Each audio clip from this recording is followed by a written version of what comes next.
Breaking news చూస్తున్నాం. లైంగిక ఆరోపణలు ఎదుర్కొంటున్న యూట్యూబర్ హర్ష సాయి అజ్ఞాతం ఇంకా వేడలేదు. వారం రోజులుగా పోలీసులు గాలిస్తున్నా చిక్కడం లేదు. దీంతో ఇప్పటికే విదేశాలకు పారిపోయి ఉంటాడని జోరుగా చర్చ నడుస్తోంది.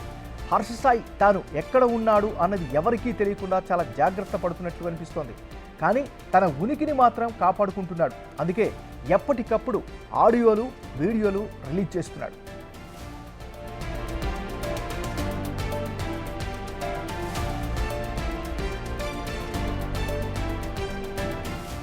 సోషల్ మీడియాలో రచ్చ నడుస్తున్నా ఇప్పటి వరకు హర్ష సాయి నుంచి ఎలాంటి రియాక్షన్ రాలేదు. తన ఫోన్ సైతం స్విచ్ ఆఫ్లో ఉంది. ఇప్పటికే హర్ష సాయి బాధితురాలు సిపికి కంప్లైంట్ చేసింది. అతను విదేశాలకు పారిపోయే ప్రమాదం ఉందని ఫిర్యాదు చేసింది. హర్ష సాయిపై మరిన్ని ఆధారాలు సైతం సమర్పించింది.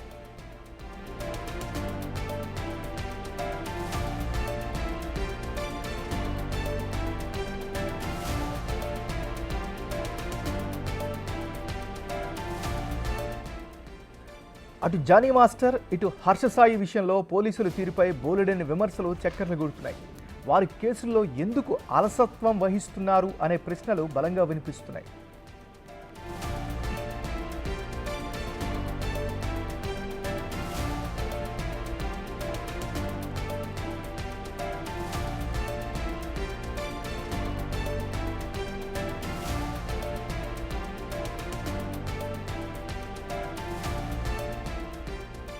లైంగిక ఆరోపణలు ఎదుర్కొంటున్న యూట్యూబర్ హర్ష సాయి అజ్ఞాతం ఇంకా వేడలేదు. వారం రోజులుగా పోలీసులు గాలిస్తున్నా చిక్కడం లేదు. దీంతో ఇప్పటికే విదేశాలకు పారిపోయి ఉంటాడని జోరుగా చర్చ నడుస్తోంది.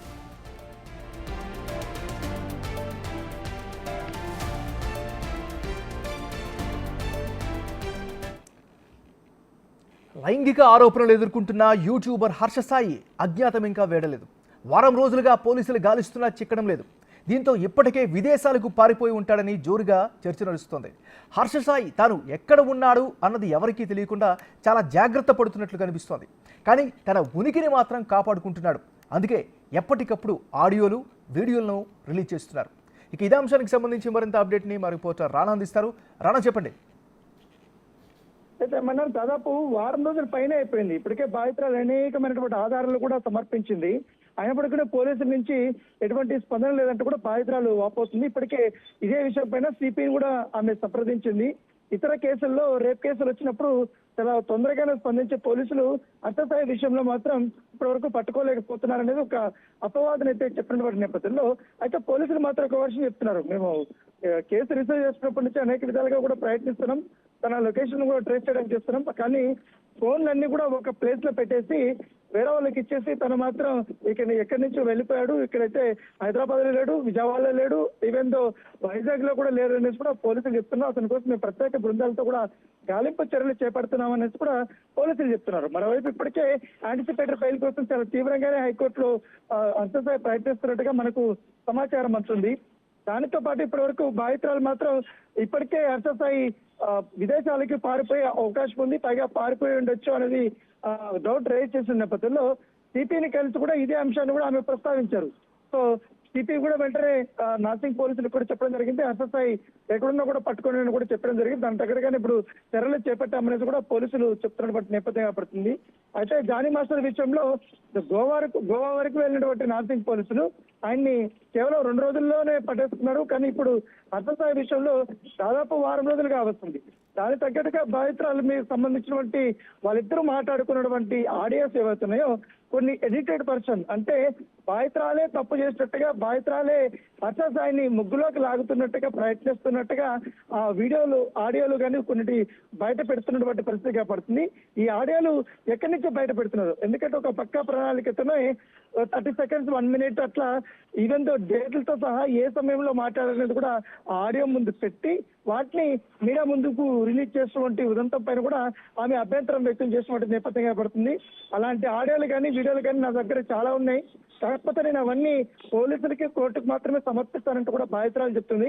కాకపోతే కావాలని హర్ష సాయి ఎప్పుడో మాట్లాడినటువంటి ఏదైతే సినిమాకి సంబంధించిన డిస్కషన్స్ లో హీరో హీరోయిన్లు ఏ విధంగా మాట్లాడుకుంటారు, ఏ విధంగా వ్యవహరిస్తారు, ఏ విధంగా క్లోజ్ గా మాట్లాడతారు, ఒక సీన్ పండాలంటే ఏ విధంగా ఉండాలి అన్న దానిపై కూడా చర్చలు జరిగేటప్పుడు వాటిని రికార్డ్ చేసుకొని కావాలనే సోషల్ మీడియా వేదికగా అతను పంపడమే కాకుండా మీడియా వాళ్ళకు కూడా అతను పంపి నా ప్రతిష్టను దిగదార్చే విధంగా కూడా ప్రయత్నిస్తాడు. దాంతో పాటు ఈ అర్ధస్థాయికి సంబంధించినటువంటి ఫ్యాన్స్ ఎవరవుతున్నారు ఫాలోవర్స్ కానీ అతనికి సంబంధించినటువంటి సన్నిహితులు కానీ వీరందరూ కూడా నా పైన తప్పుడు ప్రచారాలు చేయడమే కాకుండా బెదిరింపులు దిగుతున్నారు, నాకు వారి నుంచి కూడా భయం ఉందనేసి కూడా ఆమె సిపికి కూడా సంప్రదించిన నేపథ్యంలో దాని దగ్గర కూడా ఆమెకి భద్రత ఏర్పాటు చేయమని కూడా చెప్పారు. దాంతో పాటు ఇవాళ బాధితురాలు ఉమెన్ కమిషన్ కూడా కలిసే అవకాశం ఉన్నట్టుగా మనకు సమాచారం వస్తుంది. దాంతో పాటు ఇటు నేషనల్ హ్యూమన్ రైట్స్ కమిషన్ కూడా కలిసే అవకాశం. మొదటిగా స్టేట్ సంబంధించిన హ్యూమన్ రైట్స్ కమిషన్ దగ్గరికి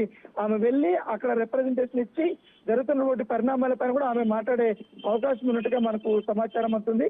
సో ఏదో కూడా అర్ధస్థాయి మాత్రం తప్పు చేశాడు, ఖచ్చితంగా అతనికి శిక్ష పడాల్సిన కూడా సోషల్ మీడియాలో పెద్ద ఎత్తున చర్చ జరుగుతుంది. కాకపోతే ఒక వర్గం మాత్రం అర్ధస్థాయికి సపోర్టివ్ గా కొన్ని పోస్టులు పెట్టడము, దాదాపు 4 రోజుల నుంచి కూడా చక్రం తప్పే విధంగా కూడా వాళ్ళు వ్యవహరిస్తున్నారు. బాధితురాలని ఒక నిందితురాలుగా చూపించే ప్రయత్నం చేస్తున్నారంటూ కూడా ఒక వర్గం ఆరోపిస్తున్నారు. ఎందుకంటే ఇటు రాజధాని లావణ్య విషయంలో కూడా ఏదైతే స్ట్రాటజీ ప్లే అయిందో సేమ్ స్ట్రాటజీ ఇలాగే ప్లే అవుతుందని కూడా బాధితురాలు చెప్తున్నారు. ఎందుకంటే దాదాపు 4 రోజుల నుంచి చూస్తున్నాం సోషల్ మీడియాలో ఒక 4 పరిగెట్టుకుని అర్ధస్థాయి కోసమే పని చేస్తున్నట్టుగా ఆయనకు పాజిటివ్ గా మాట్లాడుతూ నన్ను నిందితురాలుగా చేరుతున్నారంటూ కూడా ఆమె కంప్లైంట్ ఇచ్చినటువంటి నేపథ్యం అయితే కనపడుతుంది. త్వరగా అర్ధస్థాయిని పట్టుకుంటే గానీ ఈ కేసులో ఉన్నటువంటి అన్ని ఎవిడెన్సులు ఉంటాయి, లేకపోతే ఎవిడెన్స్ అన్ని కూడా పోతాయి అనేది ఆమె చెప్తున్నట్టు వర్షన్. సో ఖచ్చితంగా అర్ధస్థాయి నన్ను మోసం చేశారు కాబట్టి అన్ని రకాలుగా ఆర్థిక పరంగా కూడా నేను నష్టపోయాను, ఇట్లా ఫిజికల్ గా మెంటల్ గా అన్ని రకాలుగా కూడా చాలా అసాల్ట్కు గురి అని కూడా ఆమె చెప్తున్నారు. ఇప్పటికే మెగా సినిమాకి సంబంధించిన విషయంలో వాళ్ళ ప్రొడక్షన్ స్టార్ట్ అయినప్పుడు ప్రొడ్యూస్ చేసినటువంటి కో ప్రొడ్యూసర్ బాలా కూడా ఇప్పటికే కన్నీరు మున్నీరు అవుతున్న నేపథ్యంగా పడుతుంది.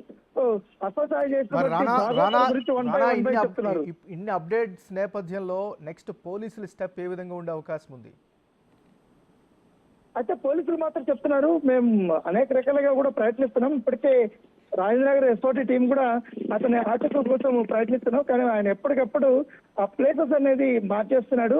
అతను ఒకసారి కారులో వెళ్తున్నాడు, ఒకసారి లొకేషన్ వచ్చి హైదరాబాద్ లో కనపడుతుంది, మరొక లొకేషన్ వచ్చి విజయవాడలో కనిపిస్తుంది, వైజాగ్ లో కనిపిస్తుంది, ఇట్లా మల్టిపుల్ గా తిరుగుతున్నాడు అనేది కూడా వాళ్ళు చెప్తున్నటువంటి వర్షం. అయితే ఇప్పటికే అతను విదేశాలకు వెళ్లిపోయి ఉంటాడు. ఎప్పుడైతే రేప్ కేసు సంబంధించిన వ్యవహారం బయటకు వచ్చిందో వెంటనే అతన్ని అక్కడి నుంచి కూడా తప్పించుకుంటాడనేది కూడా వాళ్ళు చెప్తున్నారు. ఎందుకంటే ఖచ్చితంగా అతను తప్పు చేసినా ఉప్పు చేసినా రేప్ కేసు అతనిపై నమోదైంది కాబట్టి కంపల్సరీ పోలీసులు అరెస్ట్ చేసే అవకాశం ఉంది, రిమాండ్కి పంపించే అవకాశం ఉంది. తర్వాత కోర్టులో అతను దోష అనేది తేలుతుంది. సో అంత వ్యవహారాన్ని ఎందుకు ఇప్పటికే అతనికి ఇన్స్టాలో కానీ అనేక సోషల్ మీడియా ప్లాట్ఫామ్ లో మంచి ఫాలోవర్స్ ఉన్నారు కాబట్టి ఆ ఫాలోవర్స్ అంతా కూడా పోగొట్టుకునే అవకాశం ఉన్న నేపథ్యంలో అతను తప్పు ఇచ్చుకున్నాడు అనేది కూడా మరొక వాదన. Thank you Rana.